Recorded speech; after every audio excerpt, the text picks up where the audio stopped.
C'est désormais officiel, après une très longue attente marquée par des rumeurs, des spéculations et une montée en tension auprès des supporters, le match tant espéré de la Ligue des Champions va enfin avoir lieu. Cette rencontre prestigieuse opposera deux des clubs les plus puissants et les plus populaires de la planète football, le mythique FC Barcelone et l'ambitieux Paris Saint-Germain. Depuis plusieurs saisons déjà, une grande partie du public rêvait d'un duel direct entre ces deux géants, considérés par beaucoup comme les équipes possédant actuellement les effectifs les plus impressionnants du monde. Ce face-à-face, attendu comme un véritable choc des titans, devait être l'occasion de voir briller certaines des plus grandes stars du ballon rond. Pourtant, à la surprise générale, la réalité s'annonce un peu différente et le scénario imaginé par les fans ne sera pas totalement respecté. En effet, pour tous ceux qui espéraient un affrontement digne des plus belles affiches européennes, une annonce vient un peu ternir l'excitation, les deux clubs vont devoir composer avec un nombre inhabituel d'absences. Par un étrange concours de circonstances, chacun enregistre la blessure de plusieurs joueurs clés. Résultat, les entraîneurs seront obligés de faire appel à leurs remplaçants pour combler ces vides, ce qui pourrait profondément influencer le cours de la rencontre. Côté FC Barcelone, 4 absences pèsent lourd dans l'effectif. Le gardien Joan Garcia, pilier défensif précieux, sera indisponible.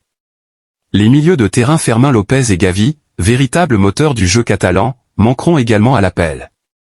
Enfin, l'attaquant Rafinha, souvent décisif dans les grands rendez-vous, ne pourra pas tenir sa place non plus. Du côté parisien, la situation n'est guère plus rassurante. Le PSG devra faire sans Ousmane Dembélé, connu pour sa vitesse et ses dribbles déroutants, mais aussi sans son capitaine Marquinhos, pièce maîtresse de la défense. Le jeune talent doué, ainsi que le redoutable Kvichak Kvaratskhelia, sont également blessés.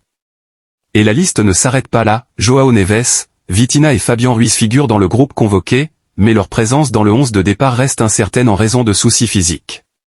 Avec autant d'absences de part et d'autre, beaucoup craignent que le match ne tienne pas toutes ses promesses. Mais le football réserve souvent des surprises, et parfois, ce sont justement les seconds rôles, les joueurs habituellement dans l'ombre, qui parviennent à se révéler et à écrire une page inoubliable de l'histoire de leur club. Rien n'exclut donc que cette rencontre, contre toute attente, devienne mémorable et riche en émotions. Pour ajouter un peu de piment à cette affiche déjà particulière, une autre information a suscité quelques discussions. L'arbitre désigné pour diriger ce choc n'est autre que l'Australien Michael Oliver.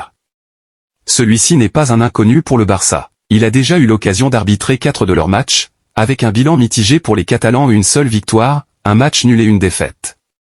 Ce détail pourrait nourrir certaines inquiétudes dans le camp barcelonais, mais aussi donner une dimension psychologique supplémentaire à la rencontre.